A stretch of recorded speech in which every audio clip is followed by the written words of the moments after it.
My name is Cecilia Tham. I will be the moderator for today's session. Just going to give you a brief overview of our discussion today. We have these three amazing speakers. We have um, Marina here, Marina Piquet. She is a curator and a creative director. And she develops future-oriented exhibits and exhibitions for museums such as the Museum of Tomorrow, which is amazing, by the way. It's in Brazil, and the museums of the Amazons. And she will share her perspective with us today. We have Hassan Ragab. I'm butchering your name. I'm so sorry. No, that's perfect. Yes, really. Okay. Look at me. He is a digital artist and multidisciplinary designer working on the intersection of technology and culture, exploring architectural and urban vocabulary through bias inside large language models. And of course, we have Megan here, Megan Tamati-Quennel. Is that, yes, Yeah. good enough? Right. Okay. She's a modern Maori and an Indigenous art curator. So I want to set a little bit kind of the context today. We have a representative from a museum perspective, we have a curator perspective, and we have the artist perspective. And we're going to be discussing the art of creating tomorrow and how can these spaces enable inclusive futures, right? So the way I'm setting this up is that we're gonna have 3 rounds of discussions. Well, each of you will have a little bit of time to kind of tell people about your visions and your work, and then we're gonna do 3 rounds of conversations, dialogues. The first round, we're gonna talk a little bit about the function and the definition even of space broadly in terms of physical spaces and also virtual spaces. The second debate, well, debate is a strong word. The second conversation we're gonna talk about storytelling, and the third one we're gonna dive into technologies and AI, and then we're gonna have a little bit of time for discussion with the public. So, shall we start? Yeah, we're good. Okay, so Marina, why don't you start? Sure. You said we have to keep it in 1 minute, so I'll try to be. So I'm an architect and museologist by training, and I work creating and implementing new exhibitions on arts, science, and using all the opportunities I have to make people think about the futures, no matter what the topic of the exhibition is. I always try to put it in there. Um, as Ceci mentioned, my last work was the Museum of the Amazons, a museum dedicated to Amazonian sciences and arts that just opened a month ago for the COP30 in Belém, in the Amazons. I worked with an amazing team of creators, and I will be really happy to share more about this project with you later on. I'm currently based in Rio. I've worked in Barcelona and in Amsterdam, but I'm currently based in Rio, where the Museum of Tomorrow is. Kia ora koutou, mihi atu kia koutou. Tēnā rā koutou he te iwi I ngā āuatanga o tō tātou rā e. My name is Megan Tamati-Quennel. I'm a curator, an art curator. So I work, my specialist is modern and contemporary Maori and Indigenous art. I work currently at Te Papa, which is like the national institution in Wellington, New Zealand. But recent projects I've worked independently was the Sharjah Biennale that just happened to Carry, which was the Sharjah Biennale 16. And I'll really be talking about that. And then in terms of, we talked about space as an agent of change. I feel like it's people who are really the agents of change rather than space. But I think space helps. I really work much more in the virtual than in the kind of not so much the digital space. I'm going to talk about a project which is in upstate New York called Forge Project, which I think is quite revolutionary and quite interesting. Only been established since 2021 as a limited liability company, and has moved since to be a non-profit. So I'll just hand over to. Thank you. Can you guys hear me? Yeah, I think so. My name is Hassan. I have no idea what I am actually. I mean, I come from a background of architecture and computation, and I did a little bit of museography and exhibition design, but that was back in the day. And I think a lot of people call me AI artist, which is something that I really hate. And I also don't know if I can describe myself as an artist, really. Um, yeah, I'm just like in a point of my life where I'm trying to explore what the hell am I doing with my life, I guess. Yeah. Well, thank you. Thank you, speakers. I'm going to start by giving you a little bit of kind of a framework here. So, as we're inside a museum, we know, and by the way, three of us are, formally trained as architects here, Hassan, Marina, and I. So we're very much ingrained into kind of the architectural aspect of space making. But cultural spaces are different, right? Cultural spaces tends to be more neutral, but as neutral as they try to be, it's never really neutral, right? So they become these containers, and these containers for us to, define values, help certain behaviors, and even start talking a certain storytelling that are ingrained within these spaces, right? Which we're going to talk about in round two. But before we even start, I want to just have a good definition of what is even a space here, because as we know, spaces today are being defined, beyond our physical limitations, right? Especially in your work, Hassan. So I'm curious, what are there any projects or practice in your in your everyday work that you can exemplify a little bit how spaces can, or your line of work is a change agent in your work in kind of creating or curating for the art that is being contained in these spaces. So it's very loaded, but I'm gonna open up for this discussion. Yeah, Mm. So, who wants to start? um, we use on our exhibitions a lot of digital devices or screens or projectors and things like this. But we always try to remember what made someone leave their house, take a bus, take a train, take a plane, and go to a physical space to be together. If they're watching a small video on a small screen, or if they're playing a game by themselves, they could be doing it at home. They didn't have to be gathering in this one communal space that the museum represents. So what we try to create is these spaces for where you can have an embodied experience where all the aspects of the atmosphere are trying to help convey a message. So we use smells, lighting, size, textures. In the Amazonian Museum, for example, all the painting on the walls, they're not industrial paintings. They were made from the soil from different parts of the Amazon. So each one has a different color. So we have to take advantage of this physical devices. And then uh, another thing that we were talking yesterday is that on these more neutral spaces, people really are looking for interaction, but not only digital interaction and interaction with each other. Mainly, they're trying to build collective experiences and to laugh together and to even talk together if possible. So we are trying to in this collective social experience people where they're not only hands-on touching things, but their minds on, hearts on, and getting out of state of being just passive and really being there, connected where they are and with each other. I love that you gave two really concrete examples because you're tapping into interactions with other people, and perhaps if you're in the Museum of Mamazan, I can imagine other not beyond human experiences as well. And since we're on this floor on level three, I mean, I don't know if you've had a time to walk through, but it's very sensorial. And museums, until now, has always been very sterile. It's whitewashed, control lighting. And so opening up to this, multi-sensorial experiences in understanding the stories behind are super powerful, right? And I can also imagine that you two have examples and projects that kind of exemplify that.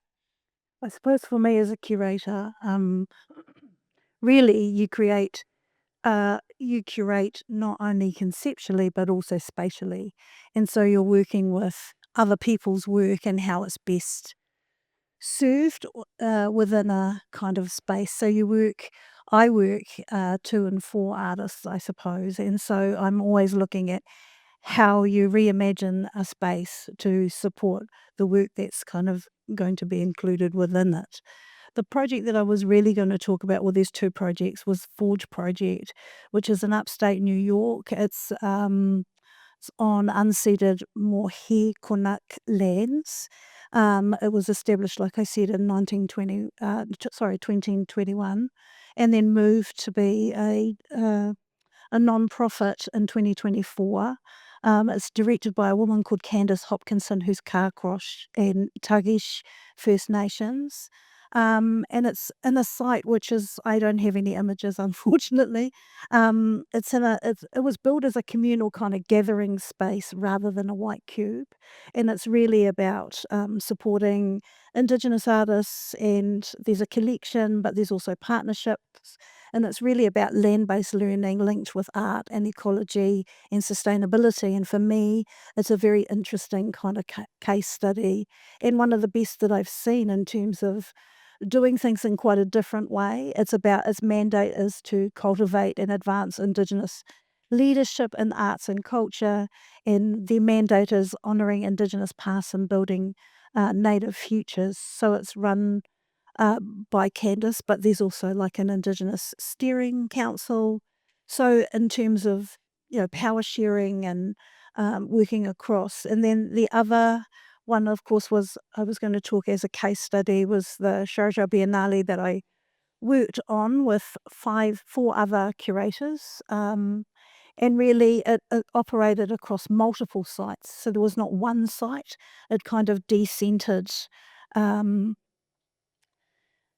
uh, each site was completely pluricentric, and it unfolded across multiple sites, each which has its own history, its own atmosphere, its own social context, and also architectural specificities that you worked with. So it was non-hierarchical. Some of them were outdoor spaces in the middle of the desert, and drew connections in relationship, I suppose, to the specificities of that place, um, and the lived experiences across the region.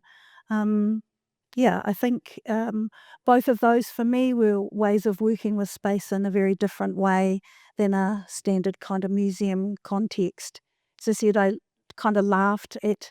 I work back at Te Papa, which is like the national institution in Wellington, and the idea of trying to get something outside would take me 6 years. But there, like to install a sound work in the desert where there was no electricity, it was really no problem. It had such a amazing team, and they ran it off solar power. At one stage, we talked about having like a car battery, which Oh, would make something work. But in the end, we worked with solar power, which made sense in the region.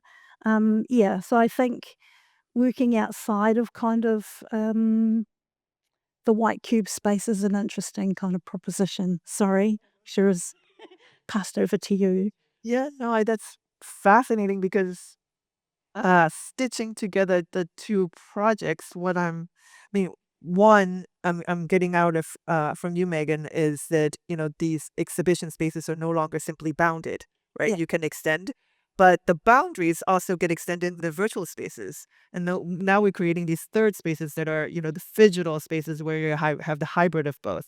So that's one thing I'm getting, and but the two of you also have a commonality in that you're using space almost as a space for empathizing, right? And which is I would love we have already talked about this, but you have these amazing projects that I would love if you can share with the public Yeah. how this.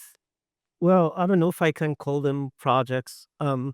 Like my work right now, it comes from a big disappointment in architecture and the built environment. So I practiced architecture in 4 different continents, and I've done everything in architecture from like, the pre-concept up into like construction of like big buildings, even in the United States. And I think I came to a point where I felt like I cannot design anything right now, and I need like a moment to reflect on myself and what I perceive as like, a good space and what architecture and the built environment really means, which it made it really easy for me to retreat to only the visual aspect and exploring the visual aspect, and I think it gave me a platform to criticize the built environment at large. Um, and my work mostly, it kind of revolves around exploring the visual vocabulary, what it really means in the world that we live in right now. And my work, like there's one series that I like, a project, let's call it a project, but it's a visual project. It's called The City is a Tram, and it's about my hometown, Alexandria in Egypt. And it kind of trying to visualize, or like maybe it's like a nostalgic way to look at Alexandria from the look of like AI models, Uh-huh. and not to try to find truth in that, but like try to find a human reflection on what the city really means in such domain and how this reflection can come back to me. So it's like looking for meaning in what we call like the latent space, which is like a big place of possibilities of architectural vocabularies to try to understand like what do I really like. But unfortunately, or like, or maybe fortunately, I don't know, I really hate the built environment right now, and I'm always trying to not build anything. I'm very, very cautious about trying to even like touch anything that's kind of physical from my own perspective, because I don't trust my own judgment as a designer, as an architect, to build something, that gonna have like a carbon footprint, or like it's gonna cost money. Yeah. So and it's like, it's much easier to criticize than to do. So I guess I'm just lazy. But coming back, yes, yes. I would like to compliment because I think many people are feeling that way, right? I think that's not only you.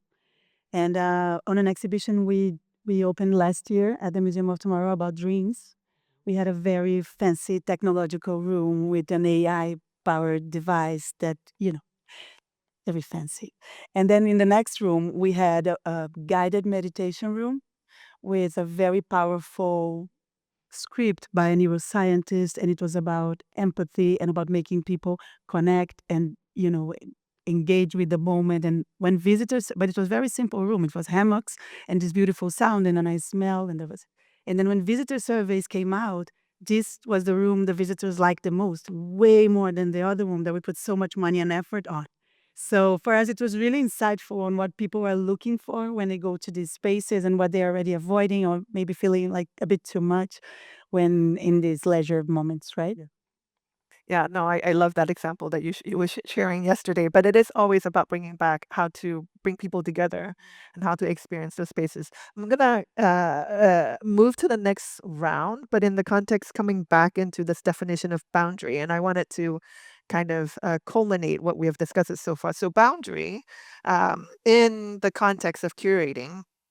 We've talked about spaces. We've also talked about, empathy and perspectives.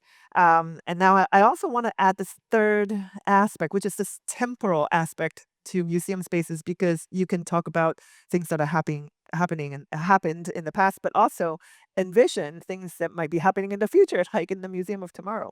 So in that context, it's a lot about storytelling. It's a lot about how do you feed the context inside the space that we are sharing with the public of how we're going to tell those stories. So we're going to transition into round two. And before we start, I mean, we defined a little bit what the space is. And yesterday, as we were talking, you brought up this really interesting point about the word curate. So I'm going to let you let you go with the definition of curate, because I was not aware of that. And yeah, go. Okay. The I was mentioning to you that in the beginning I felt a bit uncomfortable with the word curator or with the curatorial because it sounded really one way, authoritative, single-minded, top-down thing, and I couldn't relate to that. And I read that it came from the Latin curatoria, which is to care for something, to pay attention to it, to care for it to flourish, then it made a lot more sense in my mind. And in the past 6 years, I've been only working with curatorial committees, a lot of mediation. We were talking about it. It's like many different perspectives. But I think that for us, what worked was that we were not thinking about arrived a consensus or agreeing, was that creating this vision umbrella where we could all disagree respectfully under the same vision. So I've been trying my curatorial practice to create this type of spaces where it's more about nourishing than about Yeah. Yeah, yeah. Because when telling what I what- hear the word curate, I'm hearing gatekeeper, right? And much of the storytelling, huh? Which is not right, actually.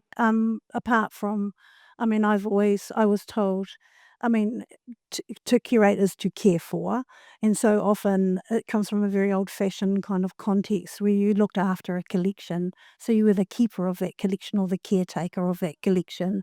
So, in a European British probably context, in a Maori context, you'd be called the kaitiaki or the guardian of that collection. So you're therefore responsible. There's a responsibility that comes with it. And I was always told as a curator, you're the director of the movie or the author of the book. So therefore, there is some authority there, but it's not in a top-down kind of way. And as I said, I'm a curator who works to and for artists, and so I really like to work with people rather than on people. And if you know an artist's practice enough, then you recognise the strengths of their practice and you work with them to curate the project that then is manifest into the world. So I feel like it's an important conduit. Yeah. I still feel like exhibition making is probably one of the key activities of a curator, and it's still the conduit, the main conduit for expressing both the intellectual and aesthetic and every other way of art. So I feel like you are facilitating or supporting that development. You also about art tour. Pardon? Art tour. Yeah. I'm very often to Dubai. And then also, curator of the work, they also take care of the galleries. Yeah. A curator or a gallery or an art tour. Yeah. That's the open. Very The connotations. Yeah. But I mean, I love that we're redefining it from the perspective of the gatekeeper into this caretaker role. Yeah. And I kind of want to frame it in a sense that like from the caring perspective, it's almost like we're inviting participants to, you know, experience different emotions, um, create new memories, uh, but also kind of take them to a journey for different perspectives. And from that perspective, it's super, super powerful, right?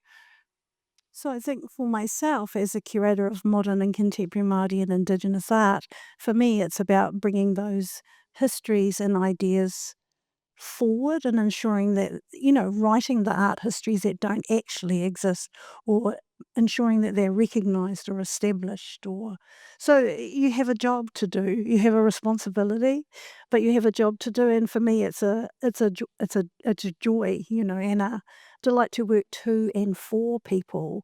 I believe it's a service industry that you serve a whole lot of people, whether that's communities or artists or audiences. Or so that thing about being a gatekeeper or authority in that way is, for me, non-existent. Yeah. Yeah. What's your stand on this, Hassan? Yeah, as an artist.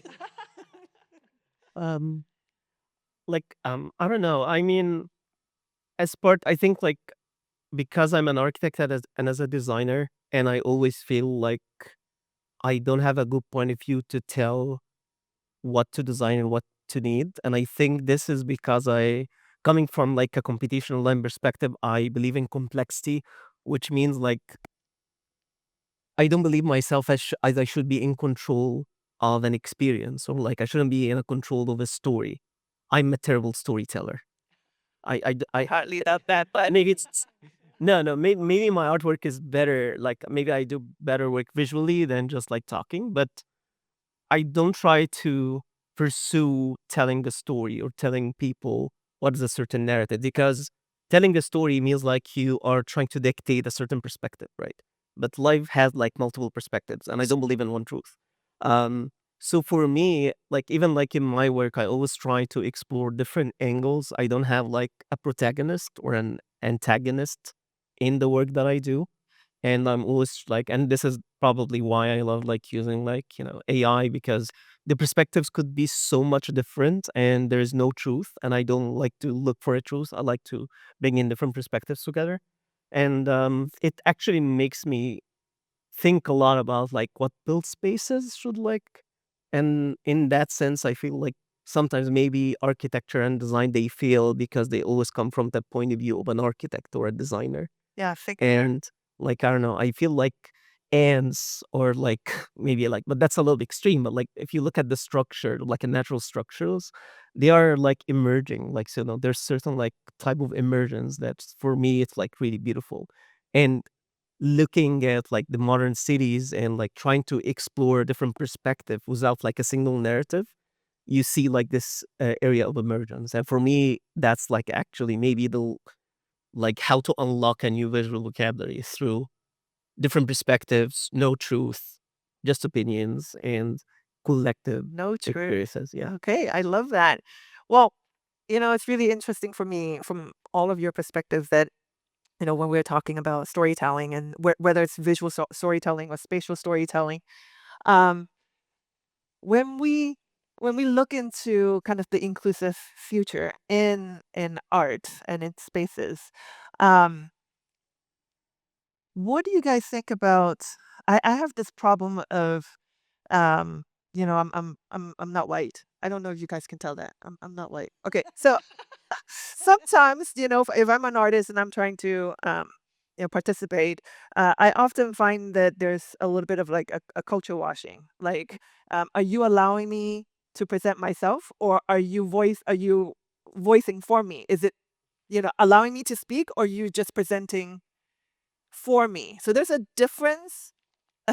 And I feel like a lot of museum, I'm gonna be a little bit spicy here, but like a lot of museums are culture washing a little bit. Just because you put it on the wall doesn't mean that you're actually representative of what the voices wanted to say. Um, Ooh. opening that up. I think I can only share some examples. I think this complexity that you were talking about, it's really hard to come from a single mind. Yeah. So when museums realize that they get better, they do better stuff if they're working collectively with diversity within. It's not easy. You lose a bit of uh, velocity. Things become a bit slower because you have different languages being spoken. And even in opposing views. Views, yeah.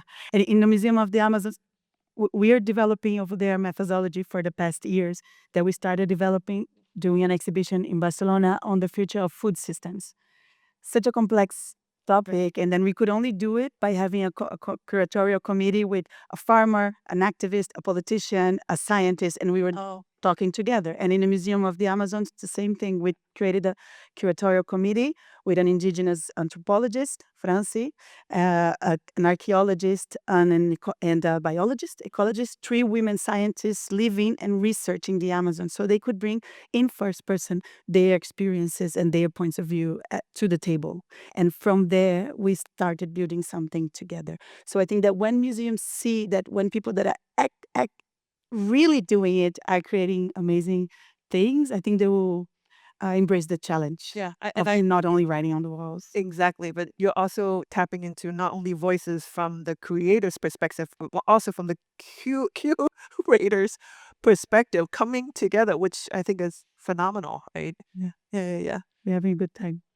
I suppose for me, I suppose I do work in that decolonial space, and so I often think about it moving beyond kind of representation into kind of power sharing Yeah. and working with and for and to, rather than, being the authoritative voice, and then ensuring that like Indigenous epistemologies are seen as valid knowledge systems, or working with ideas of reciprocity rather than extraction, I think is really important. Um, and I was going to talk about the Sharjah Biennale as an example. There was 5 curators. We came from different parts of the globe, completely polyphonic, all women of colour. And so really it was an experimentation in plural authorship, and what was possible with those 5 curators from different geographies and different curatorial practices and methodologies and all of those things. So we were talking this morning, it was a deliberate kind of commitment to discomfort and to ideas of negotiation rather than conflict. And rather than a single voice, it was kind of a constellation of positions that people held. Um, and the project was driven rather than a single kind of idea or provocation, was driven by a number of questions, and the key one was that we all felt it came after we started doing our individual projects. What does it entail to carry our home, ancestors and political formations with you? So it ended up being about to carry. So what it kind of created was a field, and I like your word complexity, because complexity is everywhere and is important, and there's no single truth, I agree. that it formed like a field of kind of coexisting narratives that overlapped and there were synergies, but by not forcing a thematic synthesis, we kind of allowed the contradictions to sit beside themselves. And so there were things like Indigenous futures set beside archival rememory, or stories of displacement alongside, deep rootedness or connectedness to a particular place. And then other things like embodied forms of knowledge. So I felt like it was a very interesting kind of project in that way. And most of the work centered the artist, of course, and artists who work with like Indigenous or diasporic or transnational or decolonial or feminist kind of or community-based knowledges or positions or experiences. Sorry. Yeah. I'm gonna talk about the perspective from an artist perspective, right? Which is, it's really hard to be an artist. I don't know, like, yeah, it's like one of like I my career as an artist started from social media, right? Which is a terrible place to start. It's awful, and it's in terms of like as an artist, you wanna always have like the freedom to express yourself. In the art world, that's not really the case, or like it is being like has a propaganda of like, yeah, art is free, but that's not true. And I got a lot of backlash over like some of the work that I did that offended people for one reason or another. I always like my work is very controversial, and it's, I don't know, it's not also because I use AI a lot, but also because like I talk a lot sometimes about cultural elements or like political elements even. And my career like took a very bad hit when I started like to be loud. And for me, I found like the resolution, and like I really don't give a damn about what people think. I'm not gonna go after like the curator, like for example, like there's a big theme in art, like sustainable art. Like if you are doing like something about like plastic or like saving the world or whatever, that's how that's how you'll be like, that's how you'll be mostly discovered like being put on a plateau, like, and the solution for me was like, okay, I really don't care, and I'm just gonna do my work for me. And I'm just like I'm gonna try to figure something out for like sustaining myself and my family, which is, it gave me like a lot of break, but also I will have to endure that. I will miss on a lot of chances because I'm not just gonna follow a trend. And I see a lot of people like, rising from zero just because like there's a certain trend, whether in social media or in the art world, Yeah. So I don't know. I feel I have a lot of bad experience about being like an artist, but at least for me, maybe I'm so lucky that I found a way that I can just be myself. I can just like do my work, and I really don't care if somebody looked at it or not. I really don't care if somebody said I'm an artist or not. I really don't care. I just do it because Your work is just that's my way. Yeah, that's fine. right? At the end of the day, it's just And I hate people. Yeah, exactly. But I think that for me, that's an important thing that an artist does, is true to themselves and does what they want to do, because it shows through in the work. And the people that are following the trends or the zeitgeist or whatever, often that's not work that has any kind of depth or significance, because over time it's really the artists who are like true to themselves and have their own voice and are not and don't care, about whether it's picked up or not. I mean, I remember speaking to one artist years ago, and I said, "What would you be if you weren't an artist?" And her answer was dead. You know, so it was like part of her body and part of her being, Yeah. rather than. And another one spoke to me once and said, "Well, what would I do? Hit myself in the head with rocks if I wasn't painting in a dark shed all the time? Otherwise, I'd be hitting myself in the head with rocks." Because there is no other way for me to get out what's in my body out onto the canvas. And so that kind of level of commitment, I feel like is amazing Yeah. and is significant and important. And as I said, I see my job as working to and for someone like yourself. And then how do I create the space, when we go back to space, that you then can work into, as opposed to a top-down kind of, I only want artists who are working with sustainability or non-plastics or whatever. I think there are issues or ideas that often you're working with, but I think that thing of being true to yourself is really significant. Yeah, but to that point, no, I think, and I also think so, but not a lot of people are lucky. Like, I'm very lucky to be where I am in my life, and like, having a way to talk to you and like to all of you, and being here, like, I have a platform where I can speak and people listen to me. Most people are not, and the truth, or like the truth that I find, that being true to yourself is not rewarding most of the Not time, easy. and that's a big problem in the art world. Like, and yeah, I mean, I'm maybe like, I don't want to sound like I'm complaining. I like to complain all the time, but no, I'm the lucky one here. A lot of other people are suffering, and I think the art world, from the way that I see it, at least as an artist, like looking at what's happening in the museums, what's happening in the social media, what's happening in the world, like the art world is declining because of the same reasons that artists are finding very hard to be truthful to themselves. Yeah. No, that's fascinating. We don't have time for this question that I want to ask, but I'm just going to throw it out there. But I mean, I feel like we're talking about the change and tomorrow and all that stuff, and even the definition of art. The very definition of art itself is being questioned right now, right? And I recently read a book by Brian Eno.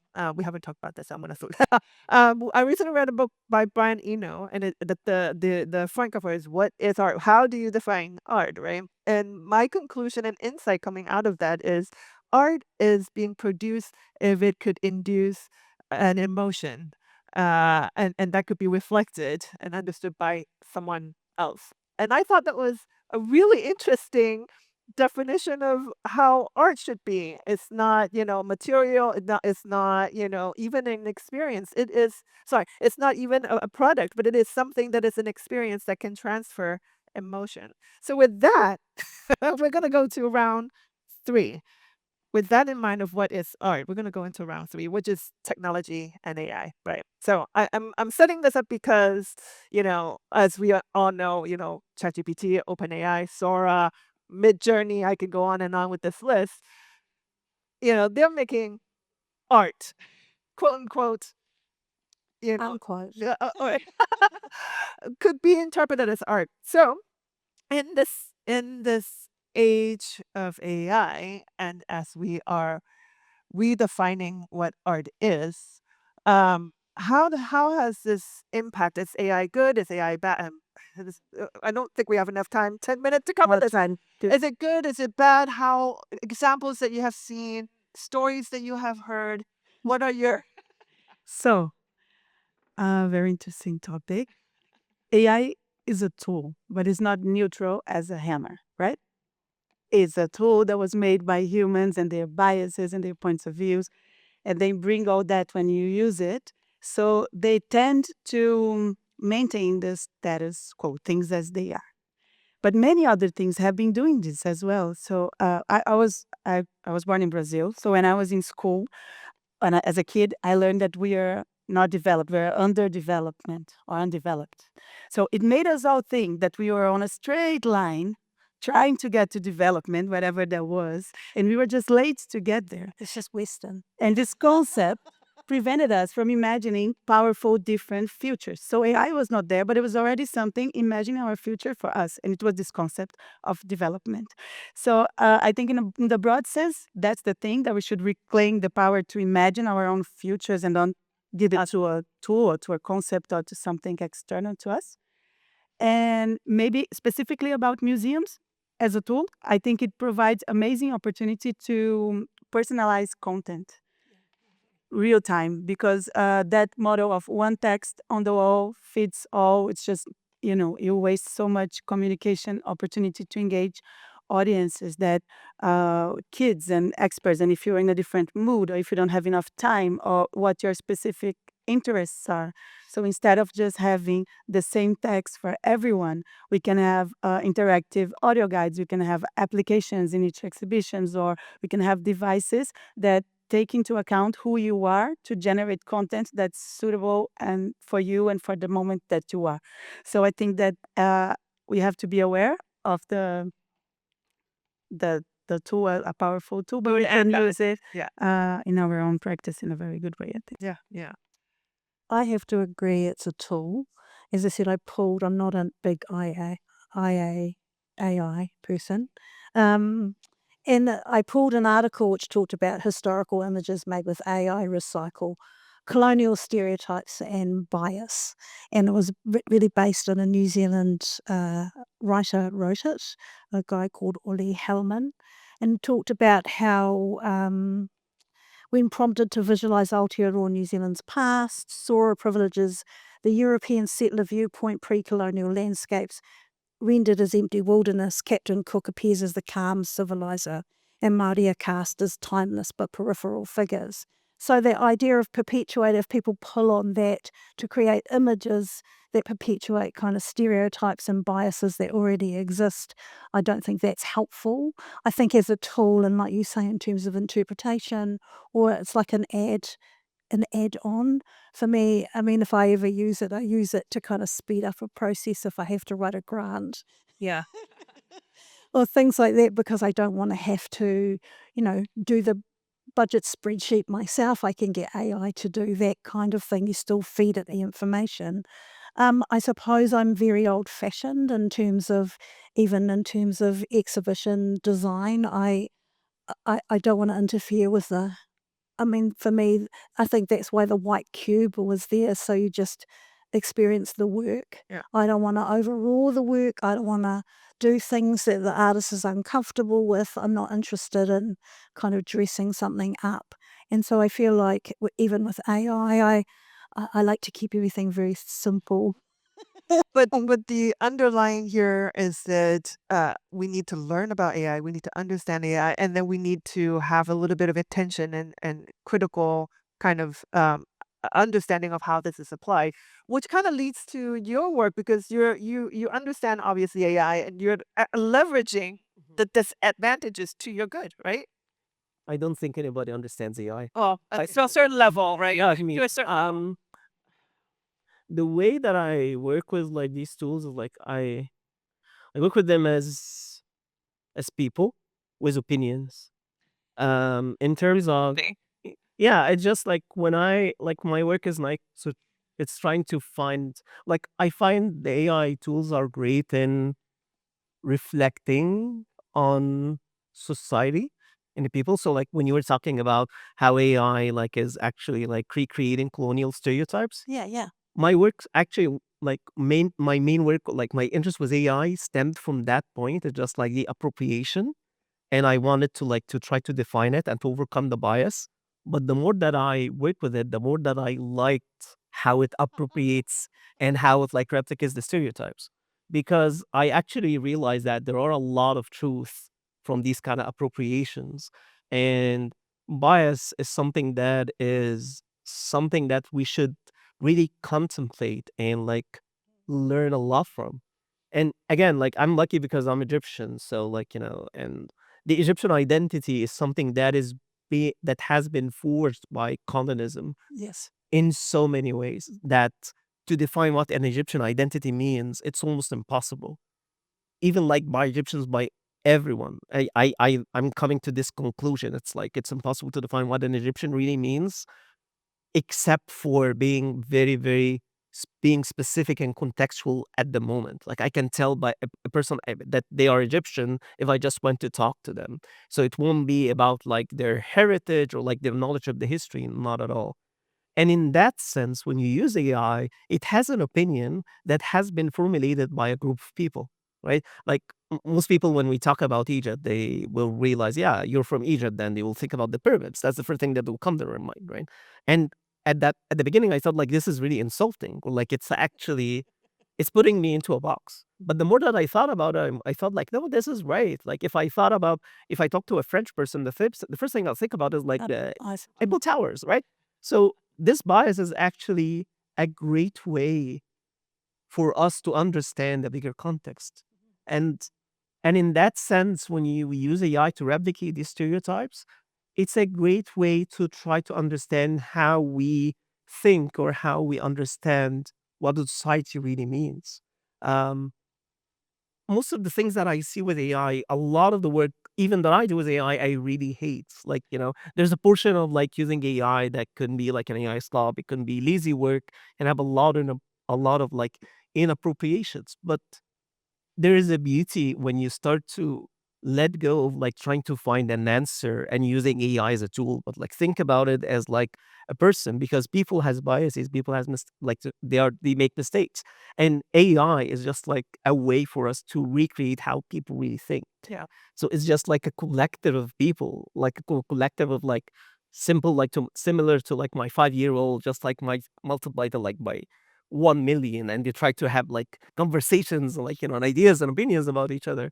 And there's a lot of truth in that. Like my son, like he's really good at telling truth, even like he will be so biased. But That's you know what? I realized something though.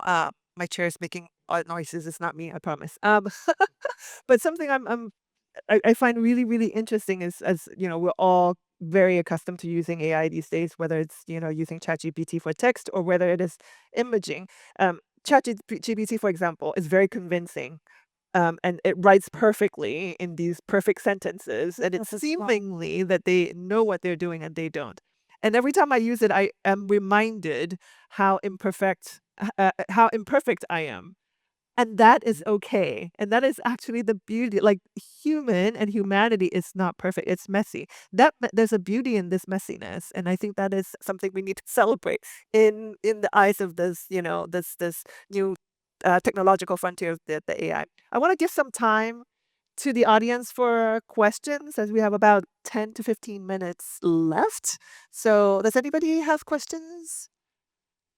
Yes, we have one, two. The gentleman here? Yes. Oh, I'll say that. One, two, three. Yeah, it works. Yeah. I would say that you guys told about, you know more about art and it's a tool, but I'd say it's a two-way tool. So the biggest things in this world have always been done with the help of the mind. So the human brain is very strong, which gives you an imagination to think, and then that you can utilize as a tool to something type over on the screen and you find it. And it's automation. But the main creator of the art is always going to be a brain. If you say, Or a hand. I disappear. Yeah. Yeah. Einstein, or you can see we have Burj Khalifa in Dubai. So it was some creation by some of the highness or excellency or whoever.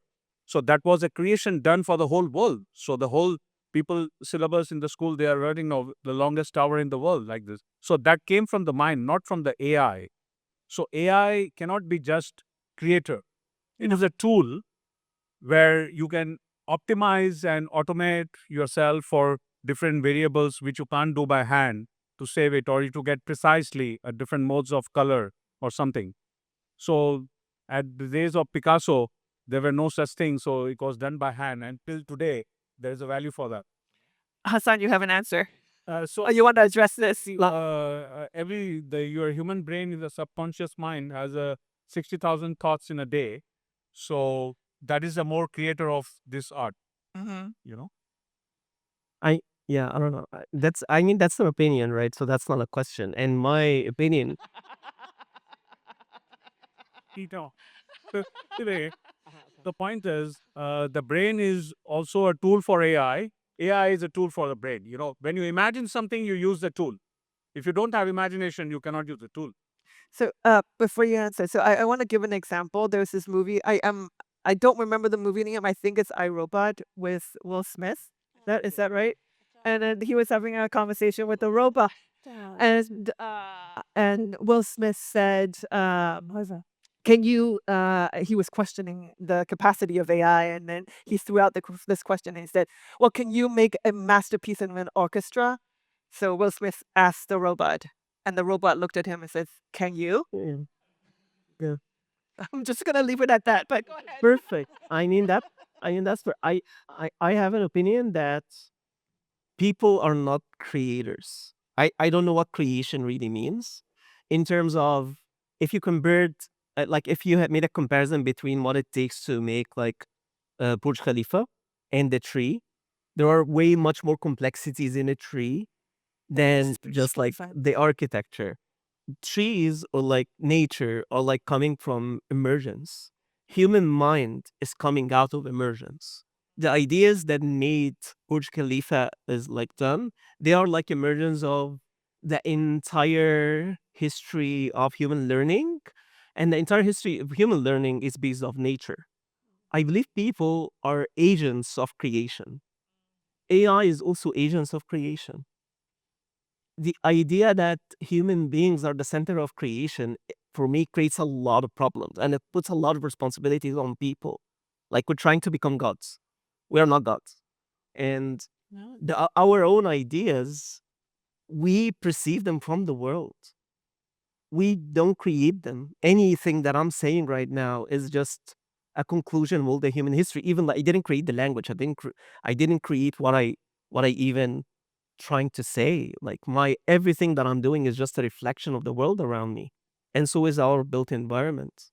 And AI is not different than that. And again, we like AI is like a way for us to try to create a creator in that sense.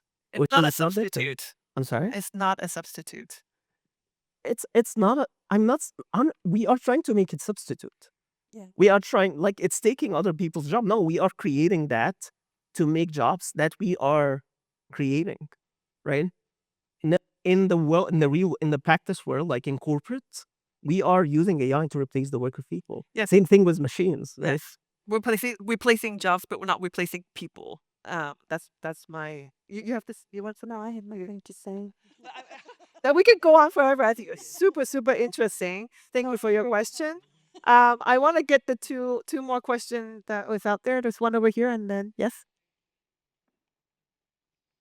Oh no. Oh, yes. Oh, yeah. there's a row two. Thank you very much. I'll stand. Thank you very much for your perspectives. We covered on empathy before, but then I feel like all the topics that we talked about later on also sort of covered empathy in one or another way. And I'm a brand strategist and I work with architecture a lot. So I'm behind creating the meaning and then passing on to the audience. And I'm quite interested in empathy. Do you personally and professionally see empathy as one unified concept that, we share? Or do you see it as different perspectives depending on the culture, especially like Hassan, you worked, as you said, in 4 different continents. You're all coming from different parts of the world. So obviously different cultures, different values, different needs. We obviously have to talk about economy as well. So yeah, how do you see empathy depending on the culture? That's a really good question. I think empathy, for me anyway, it's not it's not a universal. It doesn't go right across. I think as an idea, empathy goes right across, but I think there are different perspectives and different positions, and I don't think there's a single kind of value that can be attached to empathy. I think in terms of art, some work is empathetic and some is not.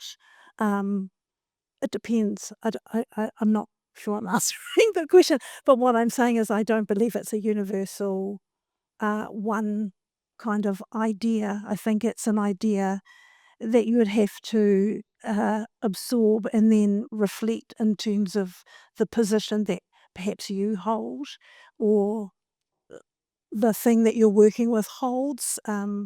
Yeah, sorry. I think the power of culture and arts and it's to make yourself feel in someone else's shoes, like books and movies and exhibitions and artworks. They can really do that. It's like a superpower. They can make you feel emotions and live experiences they were not within your reality, within your life.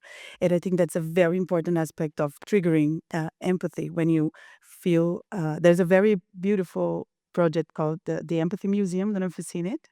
It's a small museum project. They were a giant shoebox where you entered, and then you choose someone else's shoes, and then you put them on, and then you walk a mile listening to someone else's stories and wearing their shoes. Such a simple, powerful concept. Love it. And then I cried so much while doing it. I wish I had that idea. It was not my project, but I visited it, and it was such a beautiful, powerful project because it really triggered empathy feelings in everyone that was experiencing it together. So I think that's the type of thing that we could do about it. And I just wanted to add, I think it's very much connected to storytelling, right? In the end, however medium of storytelling that you choose to go with. With one more question. I was just going to say, is empathy really about having an understanding? Yeah. You know, on a quite a fundamental level. Okay, my name is Maria. Uh, I'm sorry. Okay. You say something, you bring me lots of emotions. I am Brazilian as well. And I'm very happy to see this speech today um, because you answered my question before I do. Uh, what's happened is I, I'm a vision coach for presidents of countries and head of family offices all my life, since my 16 years old. And our thing is always how to make the indigenous tribes. I am emotional because I see in front of me everything I'm doing since my 16 years old. So I always make this part of how the indigenous tribes, the heritage and the history and all the stories that was not told that is in many graveyards somewhere. So how the story of our ancestors can get empowered by AI to reshape the future, but considering the family offices as the key role for that, because I'm vision coach for them and for the presidents, for the people that have the power in their hand, to prepare these guys who is behind the power or this woman that is behind the power. So last month I just did the forum that we call the Taurus Legacy. That is the name of my company, 2071. This is our private personal vision. And it's the Amazon rainforest comes to meet the Arabian desert. This is our theme. And we will be doing for every continent and even from everywhere, from all the countries, to hook up with all these ancestry people, with AI, connecting with the family offices and seeing how we can reshape the history, but with the actual things that we are doing today. And I get emotion because so literally she's the museum of the tomorrow with the Amazon. She's from indigenous tribe and he's literally from the AI, a new moderator from another people, like it says they shit, what's going on here? And I was not coming to this session because I was with the anyhow, there's a method. We're all here. And I pop up here because when why how? Let me go. So what I want to say is the last that we did, we have all these conversations and all, and the AI summarize everything what we discuss and come with the pillars of what we are doing because I'm an AI specialist for more than since my 15, 16, we work with that and transmedia and all this stuff because of this government works and data science, whatever. And I'm an artist.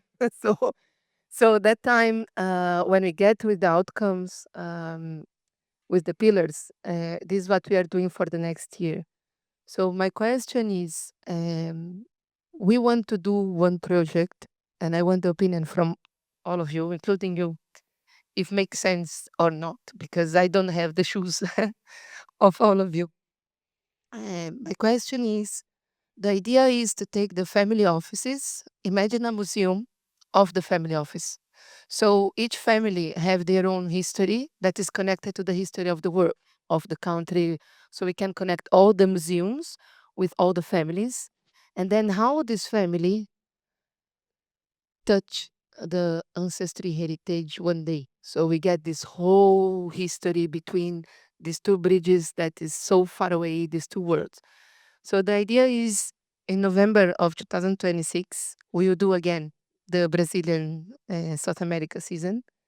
And I want to know from your perspective from the Museum of Tomorrow and the Amazon, if it makes sense to come with us in the Sheikh Zayed Desert Learning Center, because this is where we host our event in Alain, where we have the history from the desert. And I'm connecting the desert with the center from Amazon, Impa, Ibama, all of them, FUNAI, whatever. So the point is, in our forum, the indigenous tribes are there as a speaker for real, the family offices also. So the idea is, if makes sense to cooperate like that, because for me, 100%, I'm more than happy to do it. And you also, we have in many continents how we can do same, but in your universe and same from him. because in the end of the story, it's all about we call invisible economy of love. So yes, we are talking about business, family office, and all this stuff, but in the end, what they really love, what they really do, and how we can bring this to life into the emotion, to the experiences. Yeah. I'm just going to pause you 1 second. So our session is up. Feel free to go. We're going to continue because this room is not occupied because the conversation is really interesting. But for the rest of you, please connect. Thank you so much for being here. Stay if you like, but we're going to continue. Okay. Go ahead. There. Thank you. Thank you. So your question is, The thing is this, if it makes sense to join me in the forum, because I'm more than happy to have everyone. And the second point is this, how they see as a curator, as a museum point of view, because that's a desert learning center for education, not a museum, but have a museum part. So my idea is to bring the family office as a museum to the history of the desert with the locals and the foreigners, like everyone here have a history in the country. So if this makes sense, a museum point of view. I'll go. It does. I think that the museums are these spaces where we can enable these conversations to happen. Um, I also think that every different perspective, indigenous populations, what they bring are different worldviews. So it can be very much interesting to have a completely different shift on what you see as the foundation of the world or what we are here for. Is life useful or not? What should we do with it? What does it mean to be human? Is a plant your sister or relative? It's like, it's so, they open vast doors that we couldn't anticipate without the presence of these people on the table. So I really encourage you to keep doing that. And yeah, let's talk about this more later on. can I give you an example of one of my work? I haven't shared until now because I want to give priority. But one of the work that we have done with the EU Commission on this topic of youth transition into adulthood, into the future. So what we did was we used AI and we created personas, young people from the future, and we put it into a device. And so the policy makers can actually speak to the youth from the future and have a conversation with them. And so you can imagine the same kind of logic and mechanism for telling stories from, these family offices, but at the same time having a greater context of, for yeah. So I mean, if you're interested, I would love to share that project. Fun, okay. Yeah, I think that's Um, No, no, I mean, I to be honest, I don't understand the question. Like, I think it's more directed to. I don't understand the question either. Sorry. I was like, I don't know what she's asking.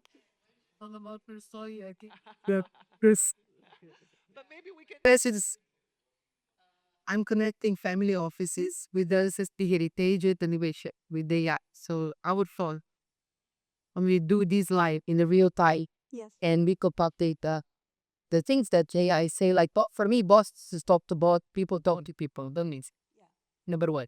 So in the photo, we put this area that you have a history of a family, but they don't know their footprint. You know what they practice in the indigenous tribe. Are they ready to face it? Yeah, it's a lot. It's a lot. It can be a lot. You know, the history is not easy. The history of colonization is not easy. And I mean, you talk about people like Franz Fanon who said, it was like a program of complete disorder as decolonization and not in a friendly way. So it's not an easy, if you want to unpack histories, because they are histories, and the trauma that's been visited on people through that process, and it's still occurring. So people talk about post-colonial. Well, it's like, well, it's ongoing, that colonial process. I mean, they talk about in New Zealand being colonized over and over and over and over again. That's right there. The for example, from Einstein, he talk about other where he make a letter to his daughter. And he say the time is relative. Because yesterday I find out what the loves mean and you help me define meditation with the love. So now I know what it is and I need to say that I love it. So it is when you have this conscience there, doesn't matter what was the history. No. Yeah, I would do it. Yeah, absolutely. I agree. I'm gonna release the technical team from the back because otherwise they need to go to lunch. But thank you again, everyone, for just being here. Thank you, Maria, for sharing. Yeah. Uh, maybe a private conversation with us. Yeah, is that okay? Okay. Thank you so much.